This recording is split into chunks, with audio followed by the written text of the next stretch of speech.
Bhagawatha Vahini, chapter 26. Curse or God sent. The messenger from the hermitage said, O Emperor, our preceptor has a son. Though he is of tender years, the splendor of his spiritual attainment is overwhelming. He reveres his father as his God, and has as his chief aim in life his service and the upkeep of his renown. His name is Shringi. You came to that hermitage. Propelled by some inscrutable impulse, you placed a dead snake round the neck of the father of this Shringi, who is also my preceptor.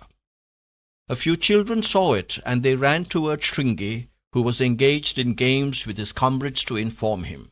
He did not believe it at first. He continued with his game, but the children of the hermitage repeated the news, often and insistently. They jeered at him for merrily playing on when his father had been insulted so grossly. Even his playmates laughed at his callousness. So he ran as fast as he could towards his cottage and found that their report was true. When he turned back, he saw you moving off from the place, and without any sense of discrimination about what is of lasting significance and what is of temporary interest, urged on by frantic passion and anger, that teenage fellow lost control over himself and pronounced a curse on you. This has caused unending pain to my preceptor. The emperor interrupted him and asked, O son of a hermit, tell me what the curse is. The youth replied, Lord, I find it hard to tell you. My tongue refuses to utter it, but yet I have to communicate it, since my preceptor has commissioned me to do so. The son of my preceptor promptly took the waters of the holy Kaushiki river in his palm and pronounced, 7 days from this day, may the king be bitten by the snake Takshaka. A terrible curse indeed. The youth stopped, for his grief overpowered him, and he broke into tears. But the emperor only smiled. He said, Young hermit, is this a curse? To be bitten by Takshaka, and that due 7 days later? This is no curse. This is a signal gift of grace. This is a blessing from the lips of the son of the preceptor. Immersed in the affairs of the empire, I had become slothful regarding the affairs of the spirit and of God, which are the goals of life. As a result, the merciful Lord Hari moved the tongue of that rishi's son to articulate those words.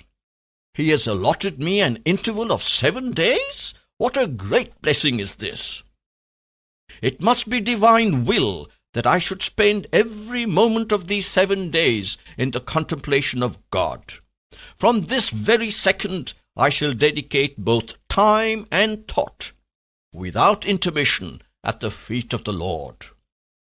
Young friend, what more did your preceptor command you to inform me? Tell me soon. My heart is yearning to hear it. The young messenger continued, My preceptor felt that this curse amounted to unpardonable treason, for you are well established in Dharma, and you are a great devotee of the Lord. So he sought for long to discover some means by which the consequences of the curse could be avoided. However, he came to know through his yogic skill that you are destined to give up your life as a result of snakebite, and destined also to reach the seat of the Lord on death. He felt that this was an end which was worthwhile, and that it was sinful to obstruct such a glorious consummation. So he sends you, through me, his blessings that you may reach the presence of God. I have now finished my mission. I can leave as soon as you permit me. Parikshit prostrated before the young disciple and prayed that his reverential gratitude may be communicated to the great saint Shamika and his son. At this he left, and reaching the hermitage, he informed the hermit all that transpired at the capital. Meanwhile, the emperor proceeded in great joy to the inner apartments, and standing before the entrance of the zenana, he asked that his son Janamejaya be brought to him. Hearing the call, the son wondered why he was summoned so suddenly, and he ran towards the father. Parikshit got an old Brahmin into his room, and placing on the son's head his own crown lying on the cot, he walked barefoot with just the clothes he had on at the moment towards the Ganga, entrusting the new king to the old priest. Within minutes, the news spread all over the place and all through the city. Groups of men and women, Brahmins and ministers, hurried behind the king and remonstrated piteously, but it was all in vain. They wept aloud, they fell at his feet, they rolled along the road across his path. The king did not notice anything. He vouchsafed no reply. He moved on with the name of the Lord in his mind and the goal of realization in his thought. He was fast moving towards the bank of the holy Ganga. Finding that the king had left alone and unattended for the river, the royal elephant, the royal horse, the palanquin were taken in a line behind him, so that he may ascend any one of them, as was his wont. But the king did not pay any attention to the importunities. The populace were amazed to see their ruler discard food and drink. He was engaged without a moment's break in the recitation of the name of the Lord. Since no one knew the reason for this sudden resolution to renounce, all sorts of rumors got afloat based on the imaginative faculty of each individual. But some people investigated the antecedents of the event of renunciation and discovered that the disciple of a hermit had come with some important news, and following that cue, it was known that the king had only 7 days more to live. The people gathered on the bank of the river and sat sunk in grief around the king, praying for his safety.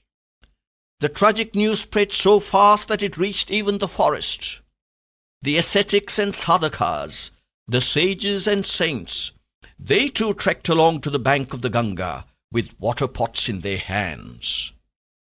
The whole place put on the appearance of a huge festival. The place resounded to the chanting of the pranava, the recitation of Vedic hymns, and the singing in chorus of the glory of the Lord.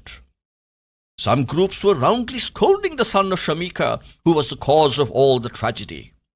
Thus, in a short time, the bank was filled with human heads, so that not a grain of sand could be seen. Meanwhile, an aged hermit, who was filled with great pity and affection towards the emperor, approached him, and shedding tears of love, he spoke to him thus: "O king, people say all kinds of things. There are many versions going round from mouth to mouth. I have come to you to find out the truth. I can walk only with great difficulty. I love you so much that I cannot bear to hear all that people say about you. What exactly did happen? What is the reason for this sudden act of sacrifice?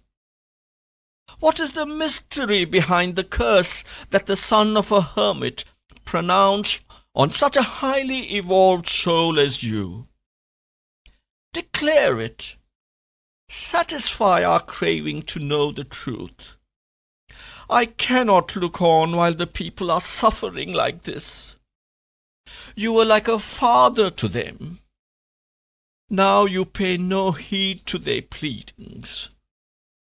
You have given up all attachments and come here. Speak to them at least a few words of solace.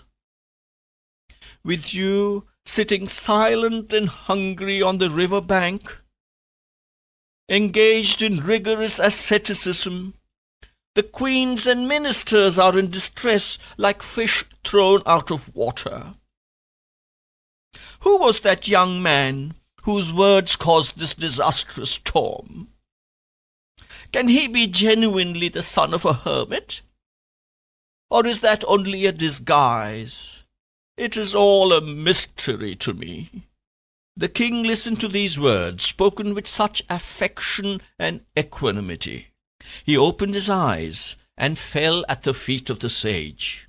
"Master, Mahatma, what have I to hide from you? It cannot be hidden even if I want to. I went into the forest a-hunting. Many wild animals were seen, but they scattered at our approach. The small band of bowmen that was with me was also scattered in the attempt to pursue the animals. I found myself alone on the track of game and was far away from my retinue. I got no game. I was overcome with hunger and thirst. The scorching heat exhausted me. At last I discovered a hermitage and entered it. I came to know later that it was the cottage of Rishi Shamika. I called out repeatedly to discover whether there was anyone in. No answer came, nor did anyone come out.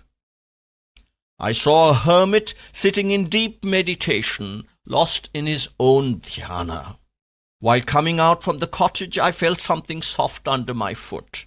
I lifted it with my fingers and found it was a dead serpent. As soon as my eyes fell on it, a foul thought came into me. I placed the dead snake round the neck of that hermit engaged in dhyana. This was somehow cognized by the son of that hermit. He could not bear the ignominy. He cursed, "May the snake round the neck of my father take the form of Takshaka, and end the life of the man who insulted my father thus on the 7th day from today." News was sent to me from the hermitage of this curse and its consequence. I am conscious of the sin I have committed. I feel that a king capable of this sin has no place in the kingdom. So I have given up everything, every attachment. I have decided to use these 7 days for the ceaseless contemplation of the glory of God. It is great good fortune that this chance has been given to me. That is why I have come here." Thus, when the nobles, courtiers, princes, queens, ministers, hermits, and others who were around him came to know the true facts, they dropped from their minds the wild guesses they had made so far. They prayed aloud that the curse may lose its fatal sting.